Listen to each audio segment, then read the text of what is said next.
Let's solve this managerial economics question together. So the question says that tilapia is one of the delicacies of several households in Ghana. A study by an economist showed that there is a positive relationship between the income of consumers and the demand for tilapia. Due to the general economic downturn, consumers' income have decreased marginally, whilst the cost of input to produce tilapia has doubled. With the aid of a diagram, explain the effects of these two events on the equilibrium price and quantity of tilapia, assuming cost of input makes a greater impact. All right. So now for this question, let's first understand the events that are occurring. So we write events occurring. So now when we read the question, the first event that they said is happening is that due to the general economic downturn, consumers' income have decreased marginally. So the first one, consumers' income decreased marginally. Then the second event that is occurring is that, so they said whilst cost of inputs to produce tilapia has doubled. So costs of inputs has doubled. So these are the two events that are occurring. So now let's start with the first one and ask ourselves, will it affect demand or supply? And if it will affect demand, how would demand increase? Would demand reduce? If it would affect supply, would supply increase or supply will reduce? So now let's analyze the question. So now the question also told us that a study by an economist showed that there's a positive relationship between the income of consumers and the demand for tilapia. What that means is that when income goes up, people buy more tilapia. When income also goes down, people buy less tilapia. There's a positive relationship, so they go at the same time. You get it? So now they are saying that the consumer's income has decreased marginally. If it has decreased, then it means that people will not buy tilapia because now they don't have money to buy the tilapia again. So this will lead to a decrease in demand. So decrease in demand. So that's for the first event. So the consumer's income decreasing marginally will lead to a decrease in demand because now their income has reduced, so they don't have money to buy it.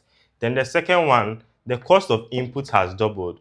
What that means is that now they are going to incur more cost, or the suppliers are going to incur more cost. In the previous video, I told you that anytime cost increases or cost goes higher, whether it doubles or whatever, once it goes higher, it leads to a decrease in supply. Because now the suppliers have to incur more costs. Do you get? So they'll not be motivated to produce a lot since their profits will go down. Do you get it? All right. So now that we know that these are the two events occurring in the market, we now check if they told us any of them have greater impact. But then usually once they say marginally, it means that when you say marginally, it means slightly or at a small rate.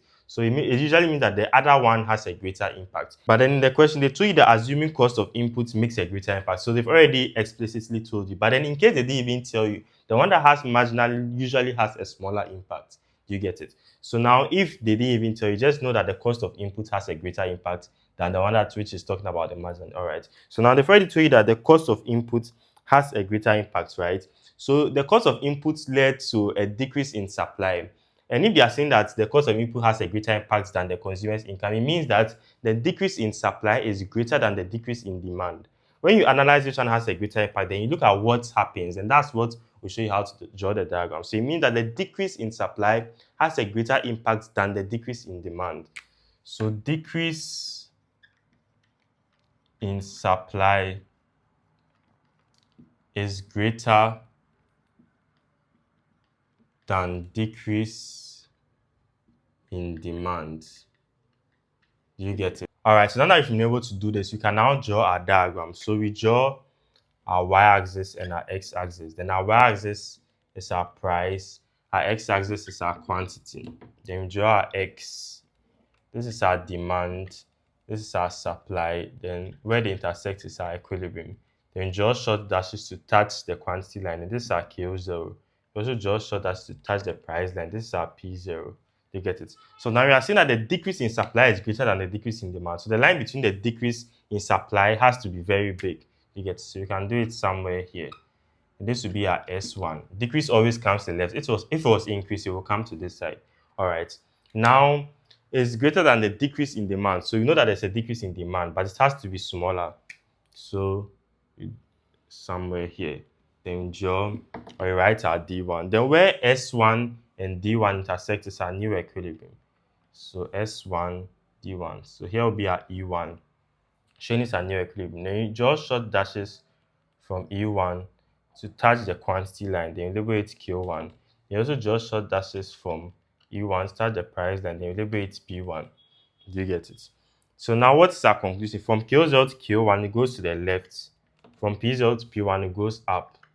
So you can conclude. So conclusion, the price is going up. So price increases. The quantity is going to the left. It's approaching 0. So quantity falls or quantity decreases.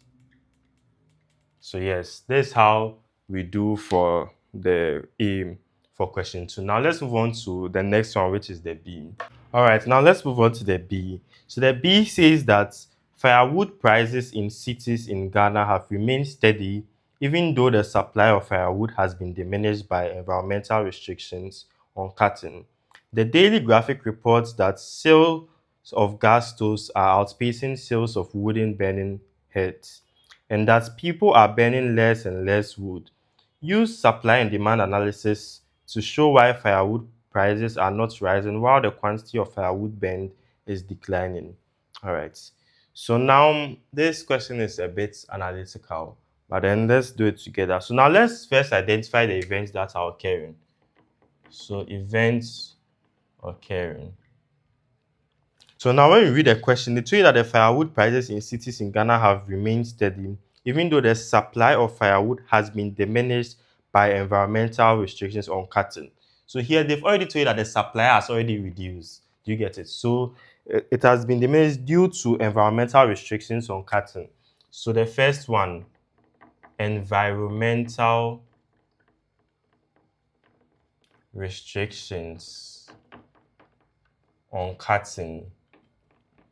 And obviously, if there are environmental restrictions on cutting, it means that now you can't just cut anyhow you want. You get it? It has to be at a certain level. So it means that people are not going to cut anyhow or mercilessly. You get it? So the pivot that this already leads to a decrease in supply. So this leads to a decrease in supply for firewood, right? And as they rightfully said, so they already told that firewood prices in cities in Ghana have remained steady, even though the supply of firewood has been diminished. You get it? So this leads to a decrease in supply. Then the next event they told you about is that the daily graphic reports that sales of gas stoves are outpacing sales of wood burning heads, and that people are burning less and less wood. So people are burning less wood. People are burning less wood. It means that people are not buying the firewood again. Do you get it? So they are saying the consumers are burning less wood. It means that when it comes to firewood, there's a decrease in demand. This one is self-explanatory. So they've already told you that people are burning less, meaning that people are not buying it because you have to buy it before you burn it. Do you get it? So people are burning less wood. So now we know that these are the two events that are occurring and that there's a decrease in supply and there's a decrease in demand. But now let's analyze the question very well. Now, assuming that the decrease in supply was greater than the decrease in demand, it would have meant that the decrease in supply is very great. So if there's a decrease in supply, per the law of supply, it means that when supply reduces, the prices go higher. Do you get it? Because producers want to make more profit. So now, assuming the decrease in supply had a greater impact than the decrease in demand, it means that the price would have gone higher. Do you get it? Now, if you also assume that the decrease in demand rather has a greater impact than the decrease in supply, it means that people are not buying, so the price will rather go lower. Do you get it? So for the first one, the price will go higher. The second one, the price will go lower. But in the question, they told you that firewood prices in cities in Ghana have remained steady, even though the supply of firewood has been diminished by environmental restrictions on cutting. So themselves, they don't even understand why it's the same. Do you get it? The only way that this can happen if the prices are the same is if they both have the same impact. Do you get it? If one has a greater impact, the price will go higher. If the other one has a greater impact, the price will go lower. But if the price is the same, then it tells you that they have the same impact. So now we can conclude that they have equal impacts. How do you know they have equal impact? Because they told us that the price are the same. Do you get it? Meaning that as this one is increasing, the other one is also decreasing. So they are meeting. Do you get it? So now we know that they both have equal impacts. Now that you know that they both have equal impacts, we can draw our diagram. So we draw our y-axis and our x-axis. So our y-axis is our price, our x-axis is our quantity.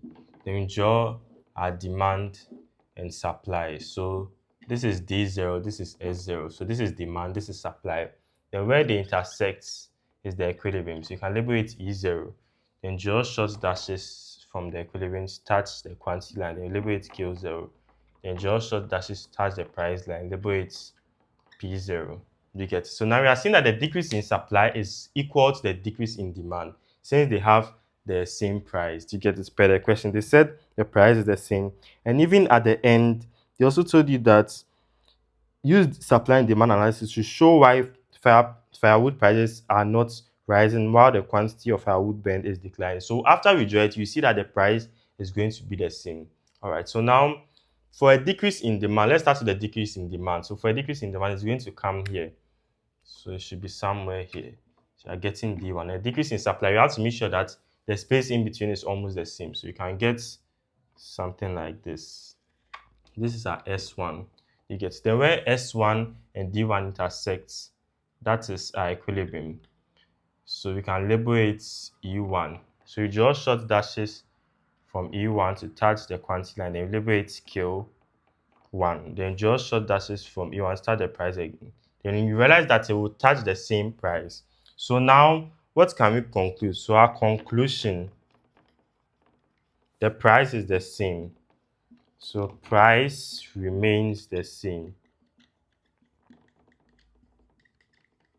And for the quantity, it's moving to the left. So Q0 moves to Q1 like this. And quantity decreases. So we are done. So when we read the ending, as they said, use supply and demand analysis to show why firewood prices are not rising, meaning they are the same. And the price is obviously not rising, it's the same. While the quantity of firewood burned is declining, the quantity is also declining, it's reducing. It means our diagram is correct. I hope you understand. Now we're going to move on to the C. So the C says that using a well-labeled diagram with the right region clearly shaded, explain the concept of deadweight loss when there's an imposition of a per unit tax. Clearly indicates how the deadweight loss can be measured using the diagram. Alright, so now let's understand what deadweight loss is. Now when we say deadweight loss, it means that the demand and supply are moving out of equilibrium. You get it? Due to market interventions. Now when we talk about market interventions, we have things like price controls, taxations, and wage controls and all that. You get it? So now the question says that we should explain the concept of deadweight loss when there's an imposition of a per tax unit. Do you get it? So now take yourself as a business. If let's say you are selling something at 50 cedis, now the government comes and say that now everything you sell, every commodity you sell, give me 5 cedis. You get it? It means that now there's an additional cost that you have to pay. So you can decide that, oh, maybe if I'm going to sell 55 cedis, a lot of people will not buy. So instead, I'll sell it, let's say, 53 cedis. Then the rest of the 2 cedis, I'll pay for it myself. Do you get it? But now you are all losing. Why? Because now your profit is going to reduce. It means they are going to earn less. And it means that the consumers are going to pay more. Instead of 50, they're going to pay 53. Do you get it? So now in explaining the concept of deadweight loss when there's an imposition of a per tax unit, you can see that deadweight loss when there's an imposition of a per tax unit is a market inefficiency or a cost to society which occurs when a tax imposed on a product leads to an increase in the amount consumers pay or a decrease in the amount suppliers receive. Do you get it? So it leads to an increase in the amount the consumers are going to pay as a result of the tax, and also a decrease in the price the producers receive or the suppliers receive. So this is how you can explain it. All right, so now they said we should use diagrams to explain it as well, right? So now in drawing a diagram for the deadweight loss, now if you have a pen, so you can draw with me so you don't get confused. The diagram is a bit somewhere. All right, so now we draw our y-axis and our x-axis. Then we know that the y-axis is for the price. Then you know that the x-axis is for the quantity. And as usual, we draw our x. Then this is our demand. So you can label it D0. This is our supply. You can label it S0. The where they intersect is our equilibrium, E0. Then you draw short dashes from E0 to touch the x-axis or the quantity line. Then you label it Q0. Then you draw short dashes from E0 to touch the price line. Then you label it P0. Do you get it? So now this is the normal demand and supply here. But now we are seeing that the government has imposed a tax. This one, they say when a tax is imposed. So now please pay attention. Now, anytime a tax is imposed, you remember when we were doing economics for business, when we had the demand and supply equation, anytime a tax is imposed, it affects the supply equation or the supply function, but not the demand. Do you get it? So usually subtract the tax from the price. You get it? So anytime a tax is imposed, the suppliers react to it first because they are going to pay to the government. So you are not the one going to pay to the government. You pay to the suppliers. By the end of the day, they have to pay the tax to the government. So it shifts the supply curve to the left. So now this is when the tax is imposed. So now you draw a line at the left. Then you can label it S1 or ST, showing that this is when a tax is imposed. Do you get it? So now supply shifts to the left because now, the producers are losing since they have to pay for the tax. Do you get it? So now when it shifts to the left, this is a new equilibrium. So you can label it E1. Then draw short dashes to touch the quantity line. Then you label it K1. So what have you realized? You realize that now the quantity has reduced. Do you get it? So obviously now when the tax is imposed, people are going to demand less. That is why the quantity has reduced. So this is the quantity that the consumers are now buying after the tax has imposed. You get it? Because now they also have to pay some of the tax. So that's our K1. Then now we draw short dashes. So when we draw the short dashes from the E1, we let it touch the price line.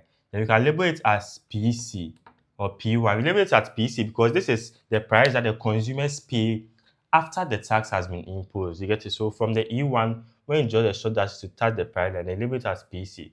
So that's the price that the consumers pay after the tax has been imposed. So you realize that it's above the original price. This is the price when the tax was not imposed. But now after the tax has been imposed, you realize that the price the consumers are going to pay is higher. You get it? So that's what you have here. Now that you found the price that the consumers pay, you go back to the E1, then draw a line. Then when you get to the supply line, from the E1 to the old supply line, which is the S0, at this part, then draw short dashes again for it to touch the price line. Then that is your PP or your P2. So this is the price the producers pay. You get, so now the tax is introduced. So you trace it to the old supply line, which is the S0, then trace it to the price line. So this is the price that the producers pay. Do you get it? So now this is the original price. So from the PP to the PC, which is from here to here, that whole area is your tax revenue. So here is your tax. You can shade it and show that here is your tax revenue. You get it? To the government. This side is your tax revenue, where I've shaded. You get it? And this side is your consumer surplus. So usually it will extend to the line to get something like this. You get it? So this side is the consumer surplus. They did ask us for it, but we can just show it. So this side is your producer surplus too. So this top part, the top triangle here is your consumer surplus. Then the triangle below is your producer surplus. And they asked us to show the deadweight loss, right? And how to calculate for it. So this part, this triangle here, when you get a triangle like this, it's where you call your deadweight loss. You can label it DWL. You can also shade it. You get it? So this part is your deadweight loss. That's the cost to society or what you lose when the tax is imposed. You get it? And they also asked us to show how to calculate for it. So the formula for the deadweight loss, I already know that it is this triangle, right? So it's a triangle. We know that the area for a triangle is half times base times height. So now for this triangle, it will be half times the base. This is the base. You get it? And the base, I told you that side is the tax. You get it? So half times the tax revenue times, so we've already found the base, which is here, then times this part. Right. So this side is the Q0 minus Q1. So from here to here. So if you want to get from here to here, it means you have to take Q0, then minus this side, Q1. Yeah, so here minus here. That's give the area for this side. So yes, this is how to find for the deadweight loss. Yes, so half times the tax, which is here, then times this part, which is K0 minus K1.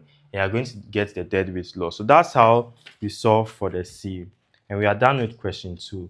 So thank you very much for watching this video, and I'll see you in the next video.